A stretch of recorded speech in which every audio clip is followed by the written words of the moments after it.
Okay, so earlier today, I did finish watching Lycoris Recoil. Why did I roll my R there? I don't know. I do like rolling R's every now and then. There was no real need to do it. There, Lycoris. I kind of dug that. Anyways, but I finished watching LycoReco.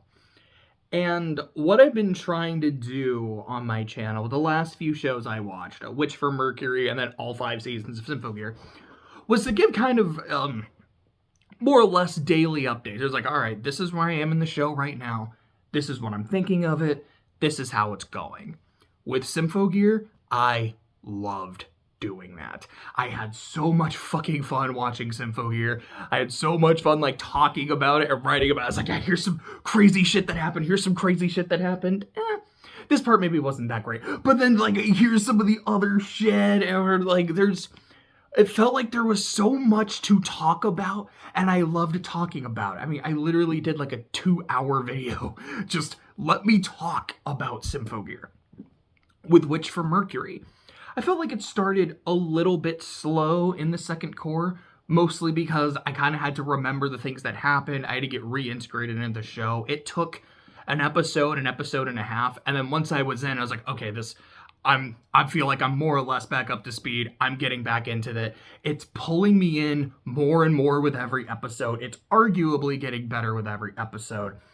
And while I didn't necessarily love the climax, I thought it was fine. I still liked the ending more or less, but I felt like everything it took to get there was so fucking good, and it's not like it completely like threw up over itself at the very end or anything. It's like, oh, okay, it's 10 out of 10 build up.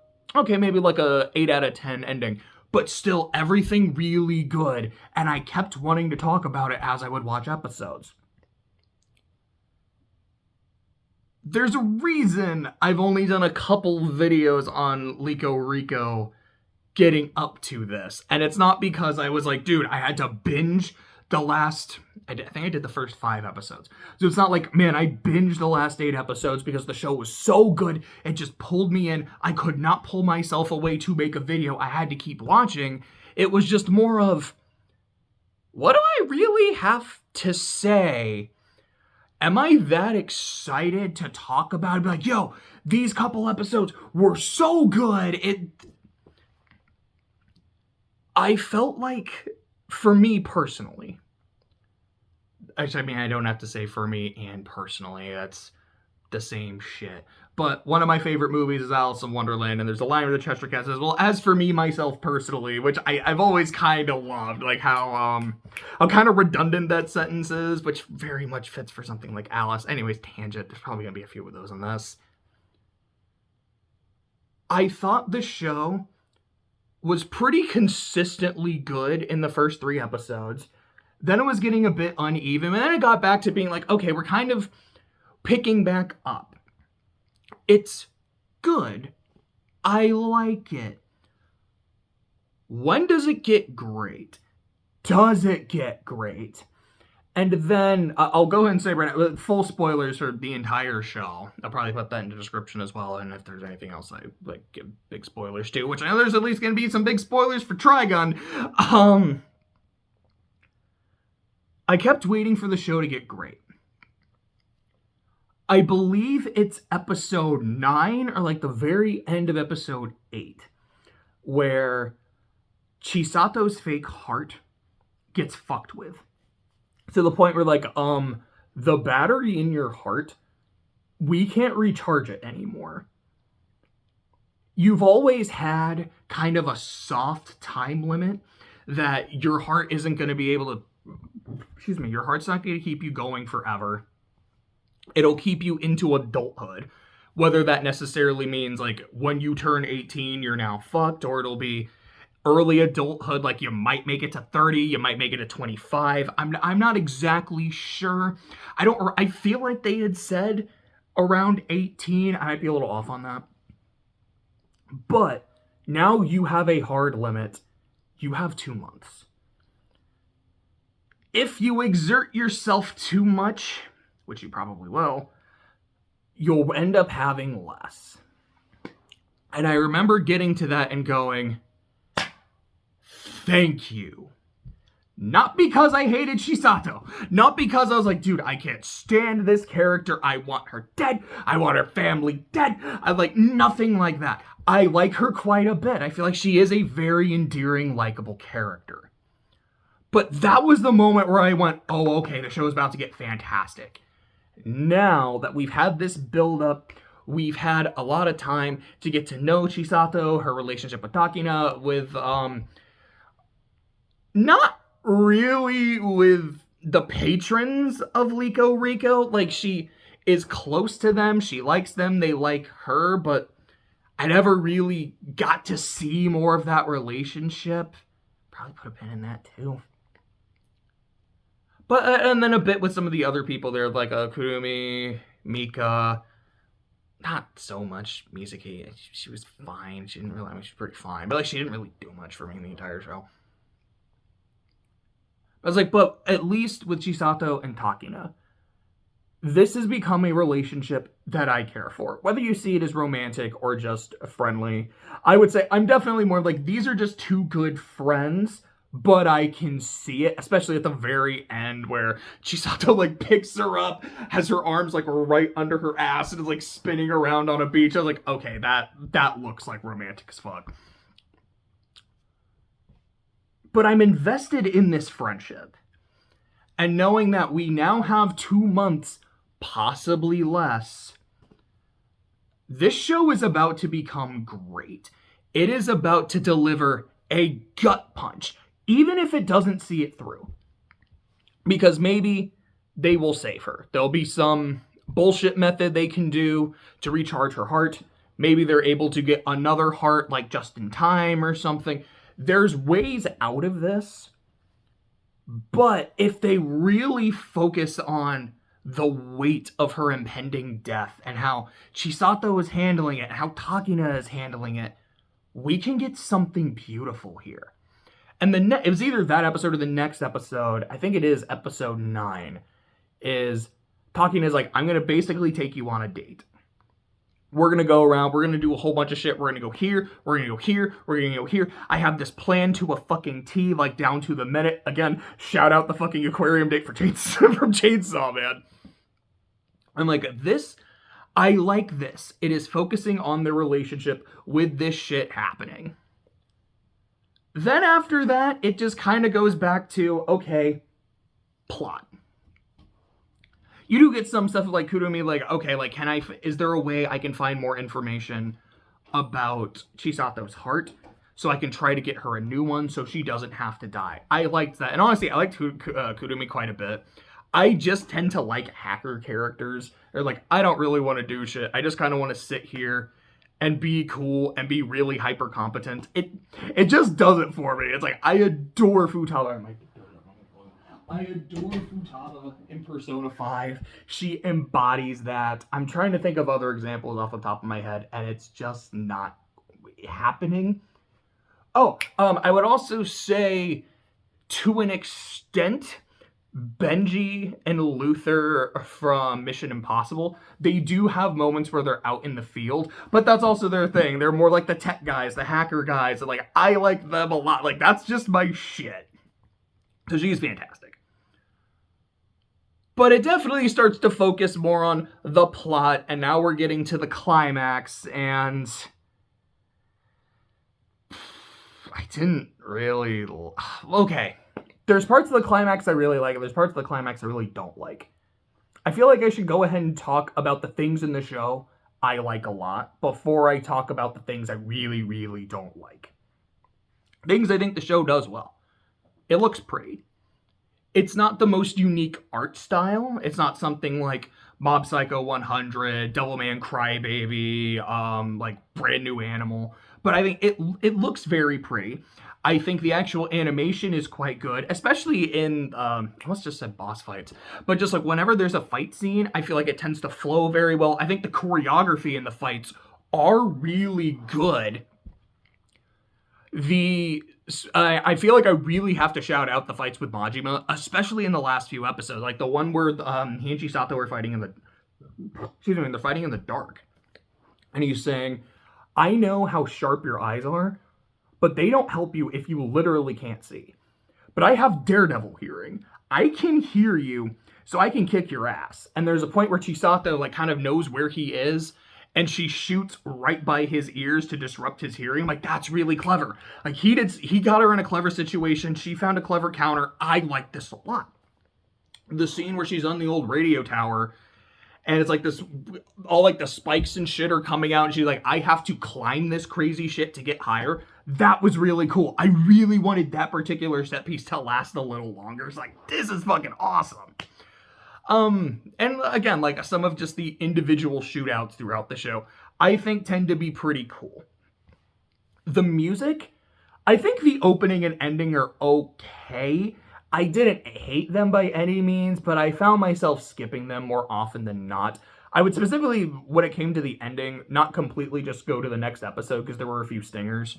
But I thought they were fine. But the actual background music in the show, like Chisato basically has a hype theme. It's really good. I really liked a lot of the background music. The voice acting, I watched it dubbed, I thought was pretty consistently good. I feel like there was rarely a time where I was like, that's a fantastic line delivery.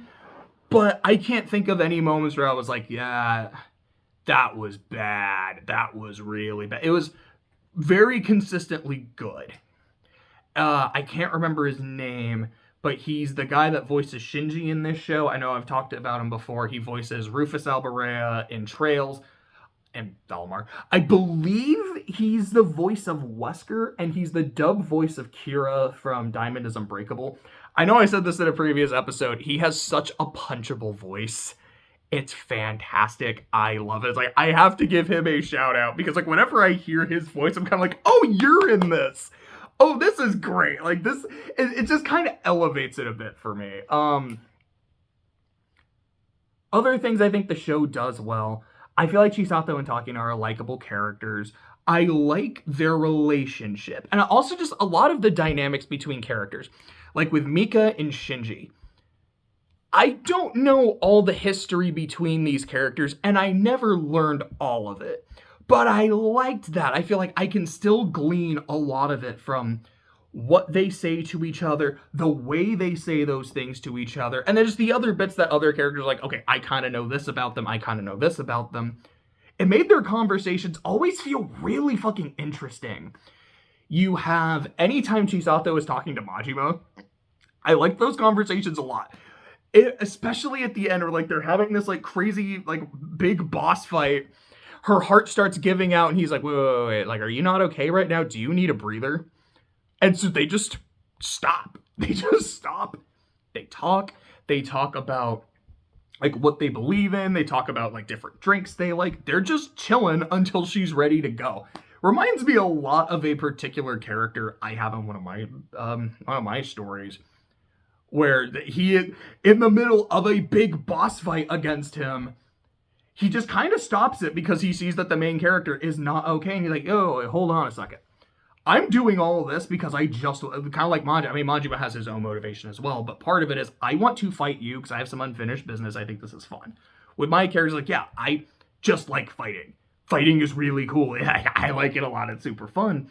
And I want to fight you because you're my friend. And you're someone that I know can give me that amazing fight. Whether I win or lose, I'm here for the thrill of battle. But if you need a second, take all the time you need. I love characters like that. I love shit like that. It's like that shit at the end, I was like, this is great. The things I don't like about the show, there's a lot of holes here. At least for me, there's things that don't quite add up.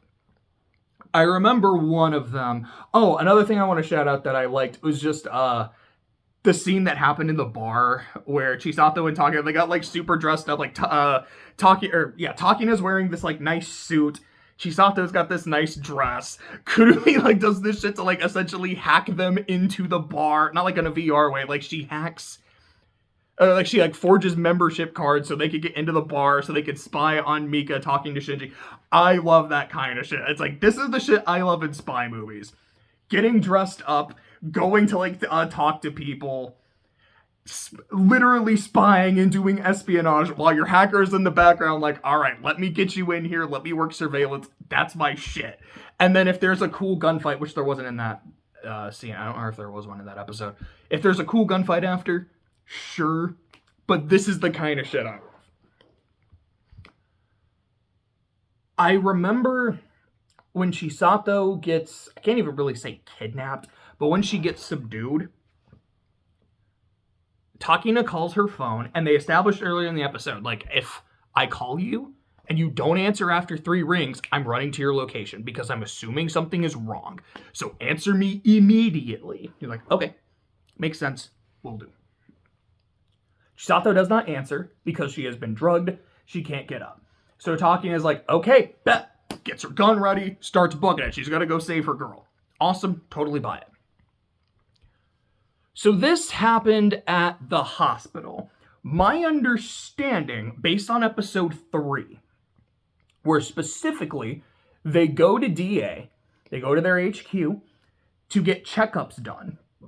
Excuse me, it's like to renew their license or like to make sure like they're up to date for their physicals and whatnot. And it's something it seems they have to do every month, every few months, make sure you're in tip-top shape. So my understanding is that the scene with Chisato in the hospital is happening at HQ.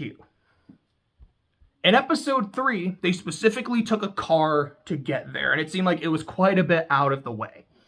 In a later episode where they go to HQ, they go to DA, which I don't remember if they ever said what that exactly stands for. My assumption would be like domestic affairs, probably. But anyways, they go to DA. Again, it's a car ride. It seems like it's supposed to be kind of a lengthy car ride. The way it happens in I think it's episode 8 is when the end of 8, start of episode 9. It's framed in a way where it looks like Takina just ran there. Because she calls. The reason Chisato does not answer is because she's already in the hospital getting the medical shit done. And by the time Takina arrives, that shit is still going on. Like, she interrupts it before it seems like it can really get finished, or like it's just about done. But it looks like this took place over the course of a few minutes. How the fuck did she run there? Now, maybe she's running and then she gets a car. Sure. But I don't know. That's what happened. Like, maybe it was a nearby hospital. Sure. That would make a lot of sense.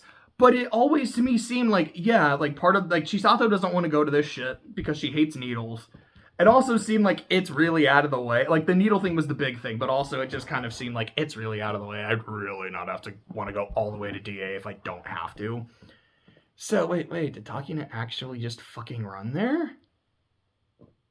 That doesn't make any sense. Like, spatially and temporally, I'm like, I don't buy that she got there in time.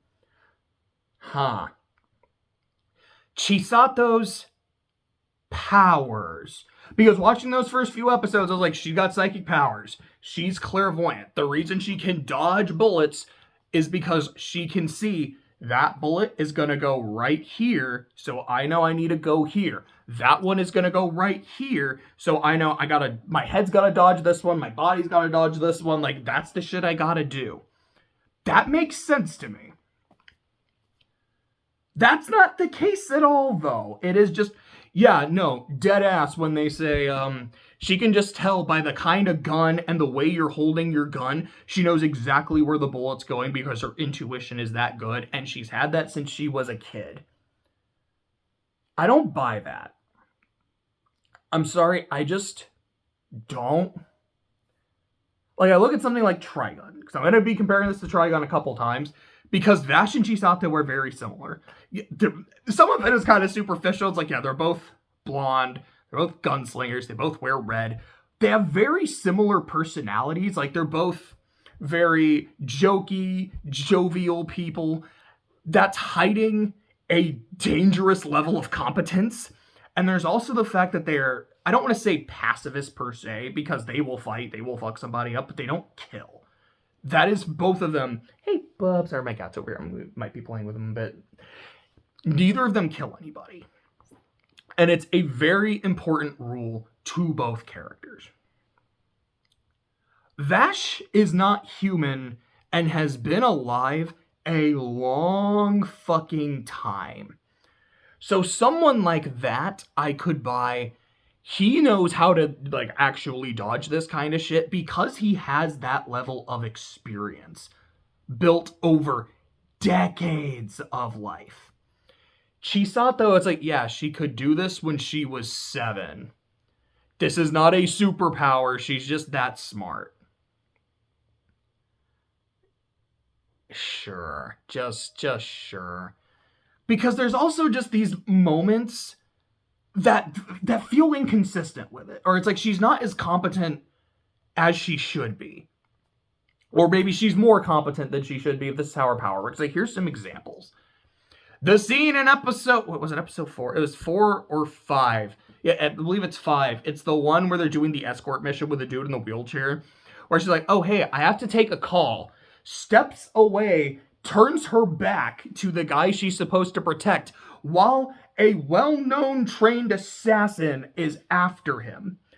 You mean to tell me the girl with the super sharp, damn near clairvoyant eyes in that situation isn't even looking at her target or like at her ward, at her client? That's dumb. That's actively dumb, and it really feels like it only happened so the plot of the episode could keep going. I don't like that. In episode 1, there's a scene where there's a drone flying behind her and Takina. She doesn't look at it, and she's like, hey, Takina, by the way, there's a drone right there. Can you go take it out? So her eyes are super sharp, and she can tell, like, where things are, but... Or it's like she can tell where that thing is without looking at it, but she couldn't do the same thing with the wheelchair dude.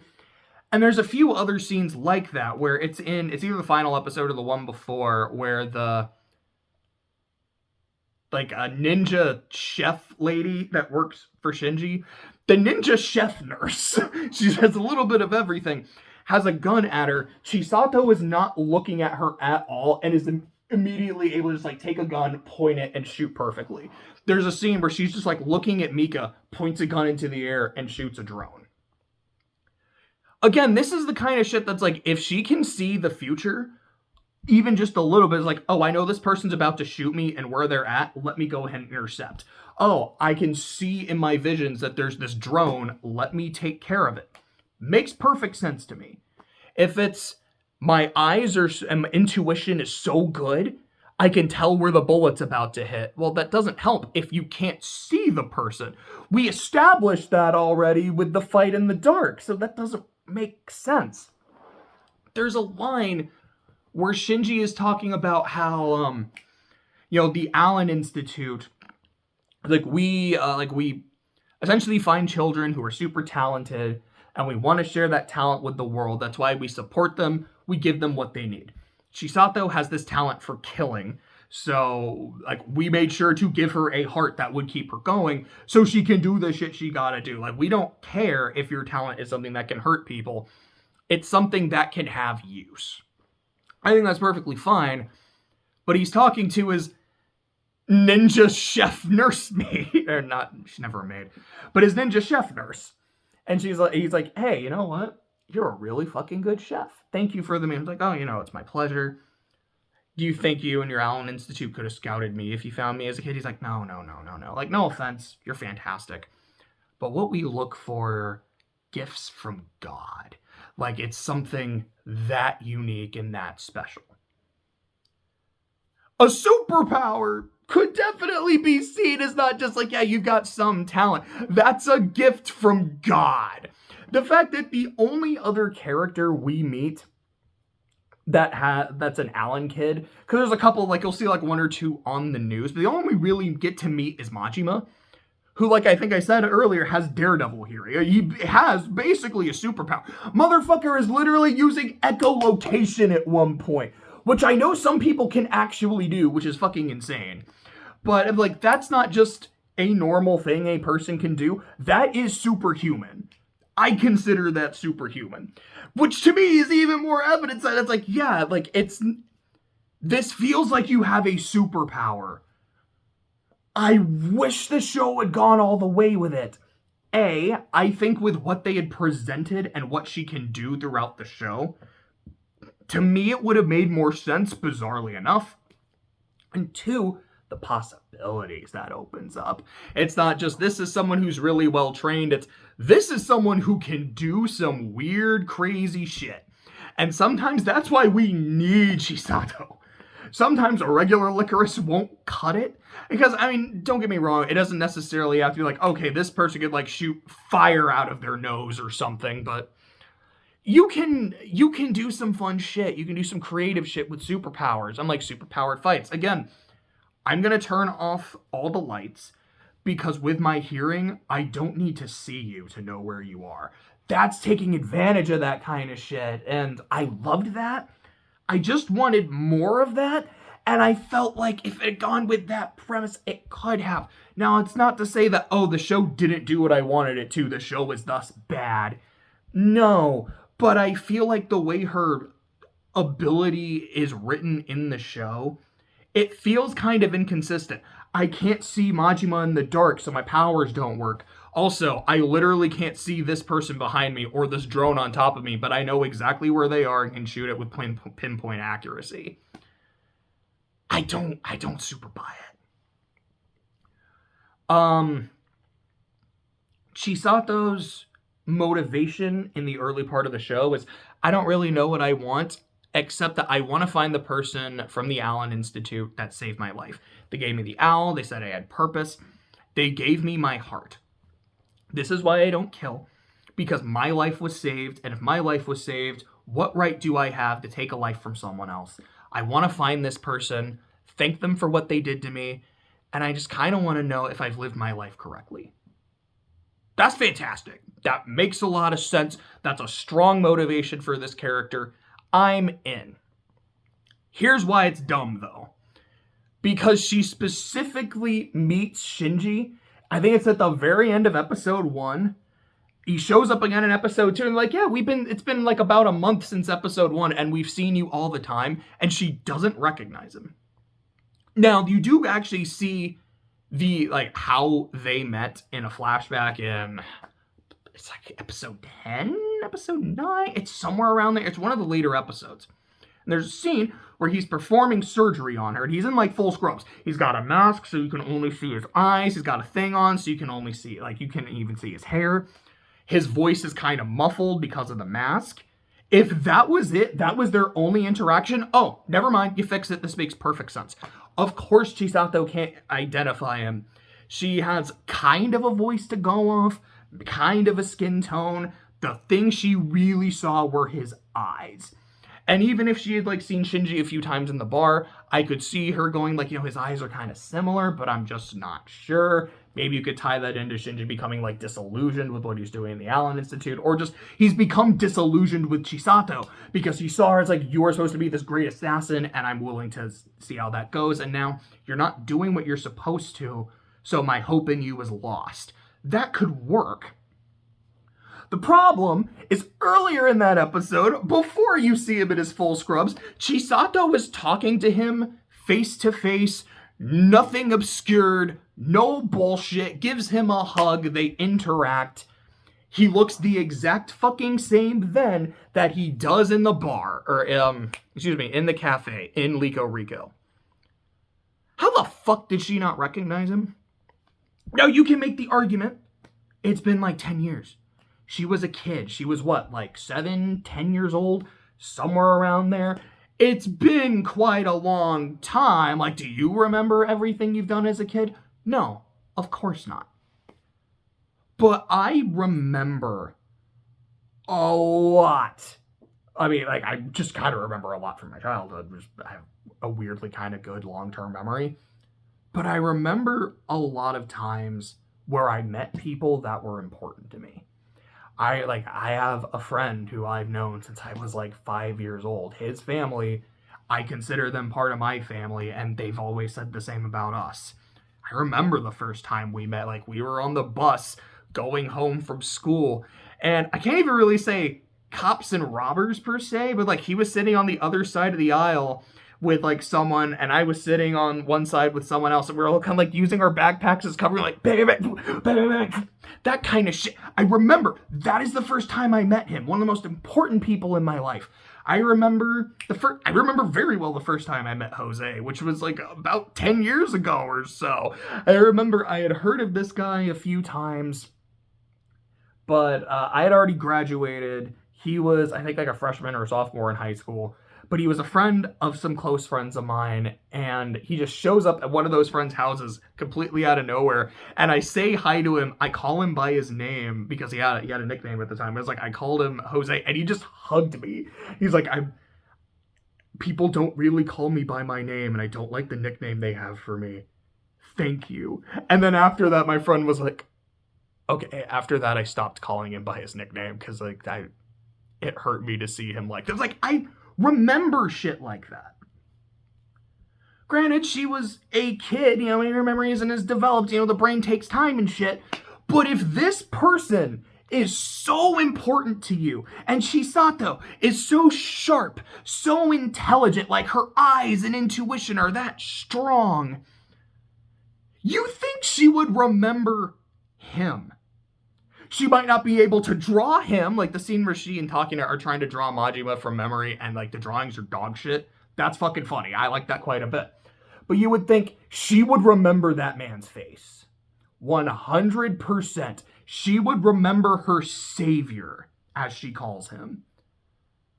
But she doesn't for like several episodes. And as kind of jovial and jokey, like laid back as Chisato can be, she's not supposed to be like that stupid. And like she can be forgetful at times, true, but that's a core memory. She forgot what he looked like? I don't buy that. Like that's just dumb. That doesn't sound right.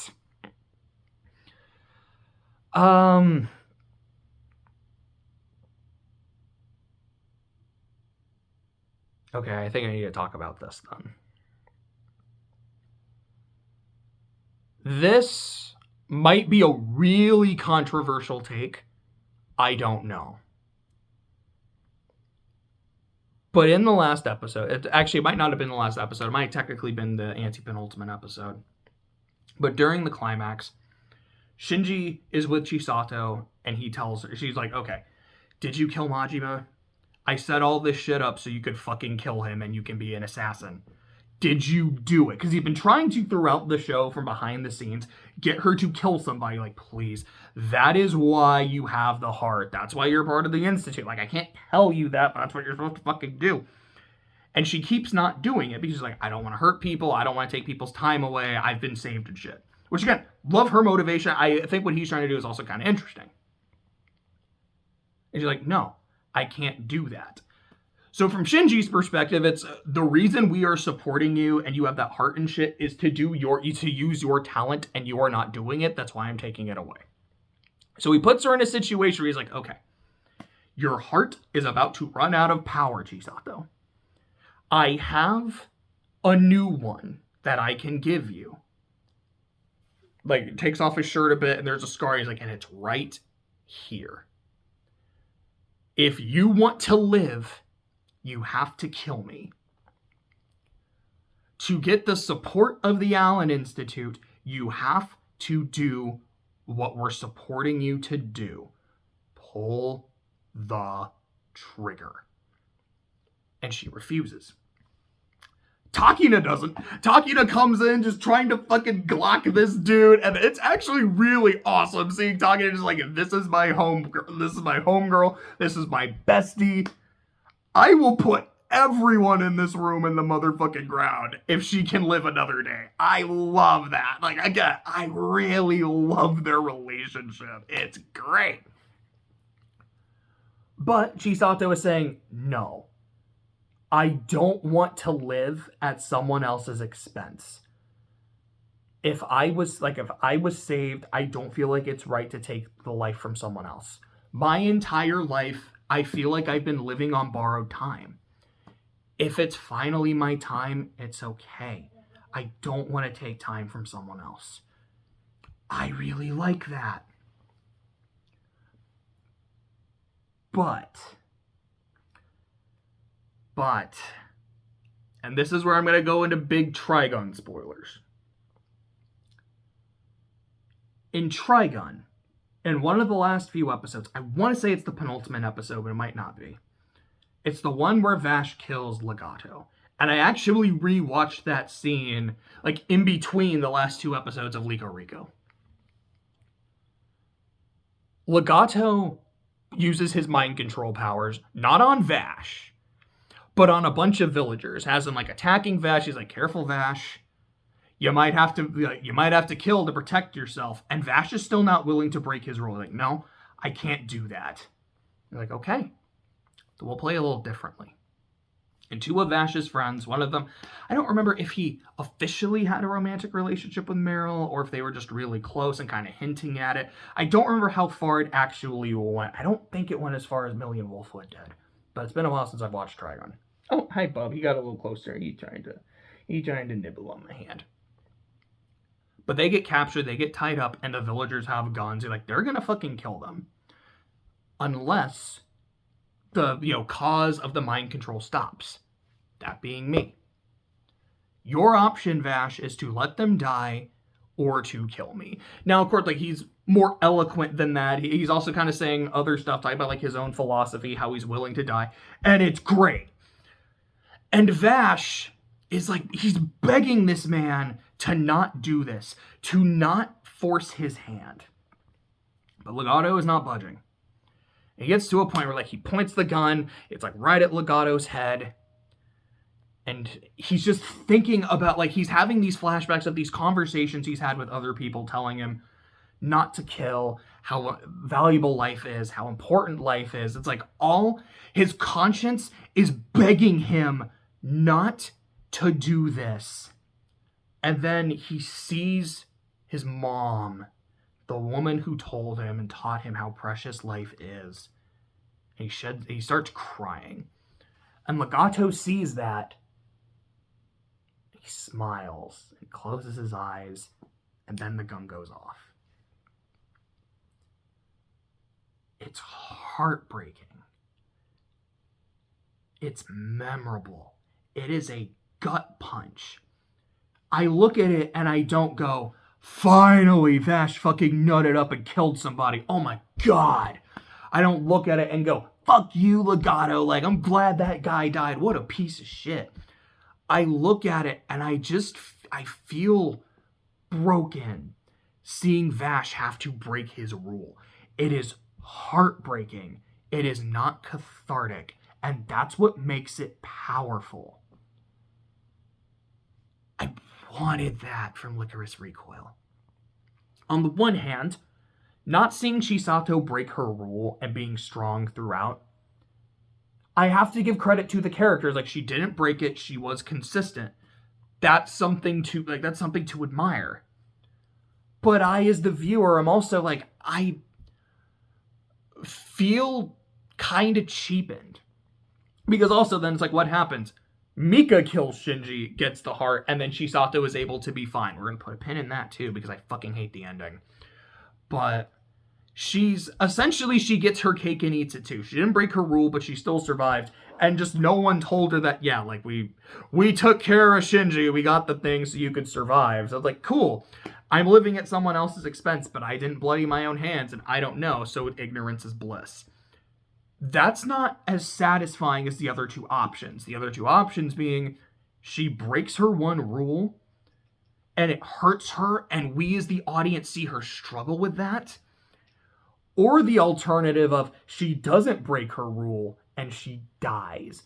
And we as the audience are left with that, of this character that we really grew to care about, and seeing her stay true to herself and the consequences of it, and see what it does to the people she loved and that loved her. That sounds fantastic. That is, it's memorable. It's a gut punch.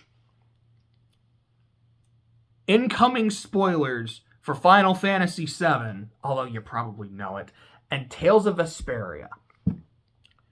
Final Fantasy VII is genuinely, in my opinion, a fan-fucking-tastic game. Before I had played it, I knew of the Eris scene. Everyone knows about it. It's one of the most iconic scenes in any video game. It might be the most iconic scene of any video game. When they're talking about, the fucking sequel to the remake, like, there's a particular scene we're gonna get to that we know people are looking forward to. We know exactly what fucking scene they're talking about. Seeing a character we cared about, I know I did, be murdered, and being not only unable to stop it, but there's nothing you can do about it after. There's no bringing her back. There's no replacement character. There is this void in your party, and the characters feel it, and the player feels it, and it's powerful. Tales of Vesperia is a game I played almost immediately after Final Fantasy VII, and I found the two to be really similar. Like, if you replace Blastia with Materia in every conversation, it's the exact fucking same conversation. Hell, I think there were some times where I was like, changing that to Materia made it make more sense in context. You have what were Judas people called? Like the Kidians, the Kitrians, the Critians. It was something like that. They're the fucking ancients from Final Fantasy VII. They even got the fucking pointy ears. Duke and Sephiroth just look like the same fucking person. I don't think there was a life stream, but I don't remember what you were doing with the summon spirits. What were they called? The Entelikeia, I think. Where it's like you had to do something with them, which did something to the planet. So it wasn't quite the life stream, but it definitely had this eco-friendly vibe throughout the entire game. Very similar to Final Fantasy VII. They are not one for one, but they're close. In Vesperia, there's a character named Estelle, and there's a point in the story where she mentions to Yuri, the main character. These are your two main protagonists. Well, I mean, you can make an argument that maybe Flynn is more of a main character than Estelle, but regardless, at least two of the three mains. Like, Yuri, if anything ever happens to me, like if I lose my way, I start to do something wrong, I want you to stop me. Excuse me. Like, if I want you to do anything necessary to stop me. And Yuri is the kind of character we have seen throughout Vesperia who will do whatever it takes to stop somebody. He will put a motherfucker in the ground, and he has, and boy is it fucking cathartic when he does. I love Yuri. Out of context, that has a very different connotation, but in the context of Vesperia, I fucking love Yuri. There is a part later in the game, because I believe this is also something that they kind of talk about a few times, like they are heavily foreshadowing something is going to happen to Estelle, and Yuri needs to step up. Estelle ends up getting brainwashed and mind controlled, and she's doing some shit. I don't remember the exact details. And you have a boss fight where you play as Yuri and you fight her, with the implication being Yuri's about to make do on his promise. He is going to kill Estelle, and you, the player, have to do it as well.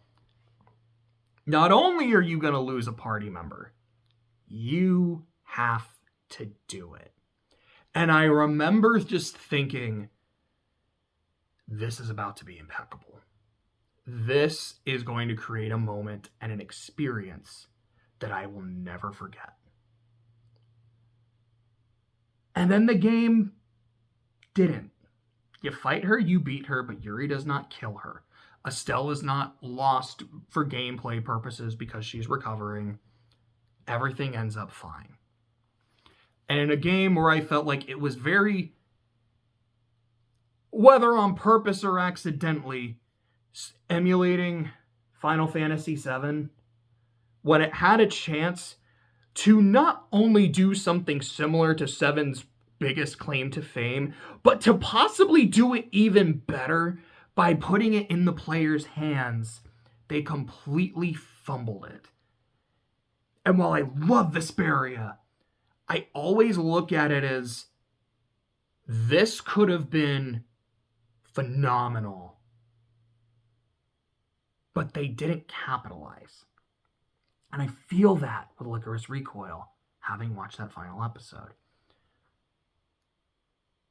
Having her, again, stick, no pun intended, but sticking to her guns and dying, or realizing like I do want to live, and it's like I don't want my friends to live without me, and pulling the trigger and living with the consequences. Both of those are really good. But I didn't get either of them. And instead it was just, oh, okay. Pull the pin out for the ending. The ending's dog shit. I'm sorry. I fucking hate it. Here's why I hate it. Aside from the shit I just talked about. What I hate about the ending is they do like an epilogue where it's like, oh man, everyone misses Chisato and blah, blah, blah, blah. I'm like, yeah, I don't buy for a fucking second that she's actually dead. Can we just move along, please? And what happens is she's been gone for I don't know how long, like it's like a few weeks, maybe a month or so. Takina is on a job essentially to go find her, and she does find her, and then Chisato's like, holy shit, like you found, I don't know if she's in Hawaii at that time, because at least later they mentioned like the true epilogue, like the stinger of the show. They're like, hey, now LycoReco is in Hawaii. I'm assuming that's where they are, or like she's like in some like resort area of Japan by a beach. Anyways, essentially what happened, as Chisato explains it, is, yeah, so after all the shit that happened in the radio tower, my fight with Majima, I woke up in the hospital.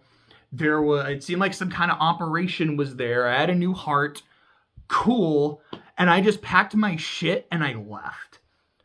I didn't call you, my really good friend. I didn't call DA to know what happened. I didn't call Mika. I didn't call Mizuki. I didn't call Kurumi. I did not let anyone that I care about and that cares about me let them know that I was okay or ask them for any context. I just left and kind of assumed I wouldn't see them again and that they would be fine without me. What? How did you just become the most unlikable character in the show in 14 seconds? That's horrible. What the fuck is wrong with you? You didn't let anybody know, and there's nothing she even says to be like, yeah, you know, like I feared, like, you know, we were under surveillance. I feared that something was being tapped. Like, I've been trying to getting messages to you subtly, but you weren't picking up on them. She's like, nah, I didn't know what the fuck was going on, so I peaced out. I didn't say goodbye to anybody. Like, she was just like, I'm not good at that sappy stuff.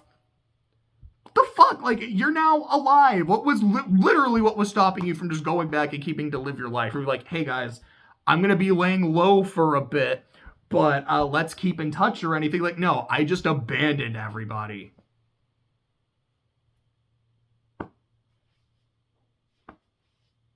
You're fucking awful. Now, let's say she did kill Shinji, though. She put a bullet in his head. The surgery happened, and she woke up. And she, in having that guilt of knowing, I broke my one rule. I should not be here. I should not have this life. And maybe that's what they're going for. Maybe that's kind of what it's supposed to be in like the sub. Maybe they make it more clear that this is like a guilt-based thing. But it's just like, if I killed him, I took his life, and now I get to live as a result, I shouldn't be able to do this. I shouldn't be able to enjoy my life because of how I am still living it. So I left. Like, I did not, excuse me, you could be, it's like, maybe it's like I wanted to distance myself from Lycoris entirely. Because now that I've killed somebody, they might want me to do it again, and I can't. I can't do that again. To another person, to myself. I have to get away.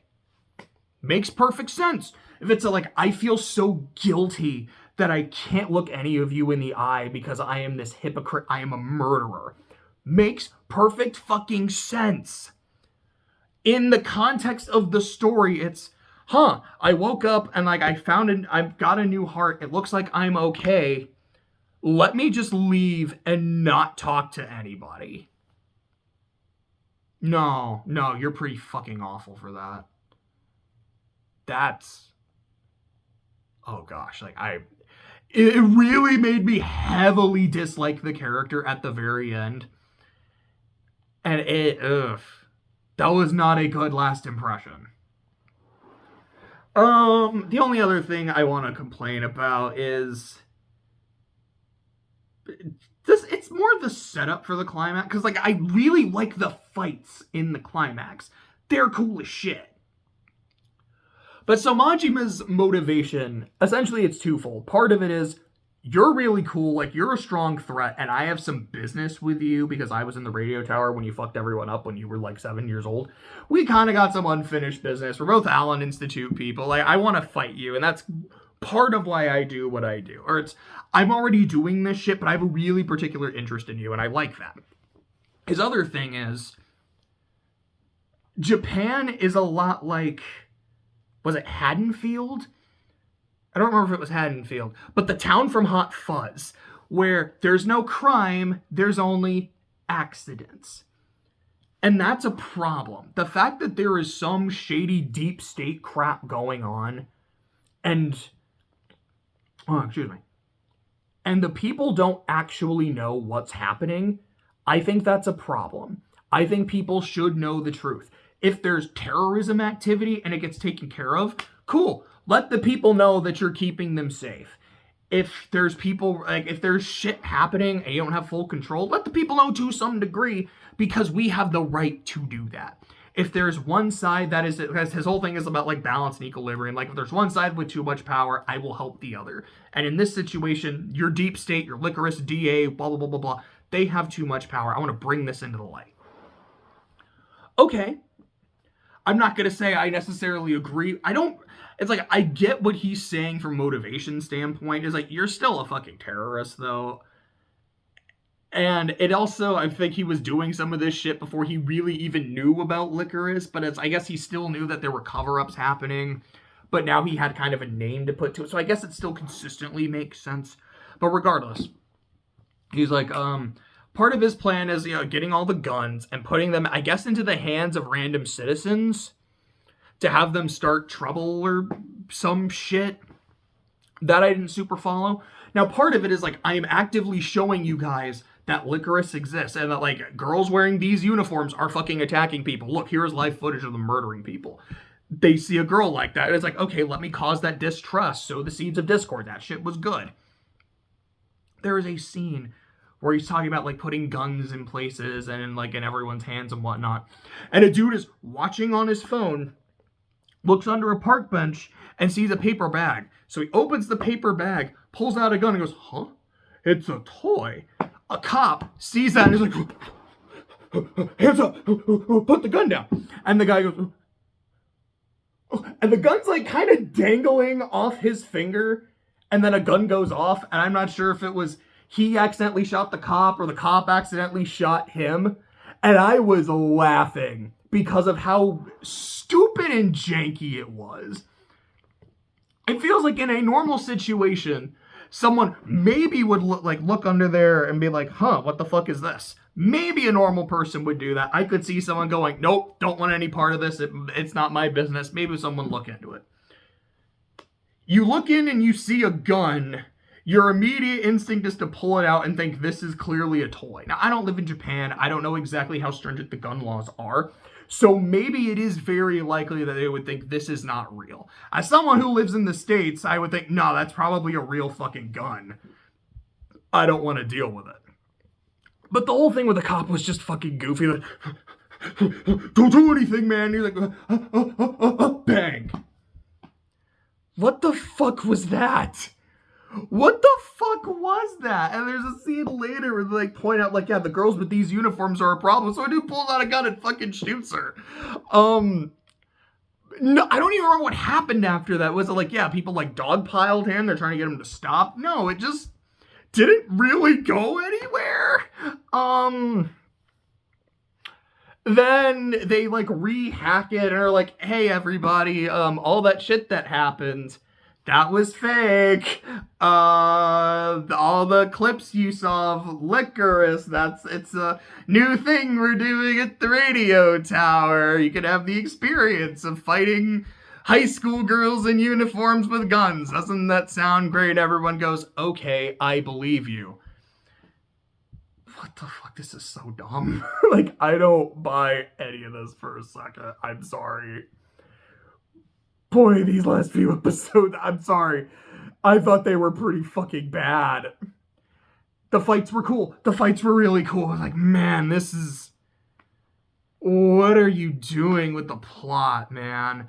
What did you do to Chisato's character right there at the end? Like, that is a horrible way... Like, that is such a terrible last impression of the main character. I feel like there was something else I wanted to say, but I don't remember what it was now. My parting thoughts on LycoReco, as you can tell, it's not positive. Throughout the show...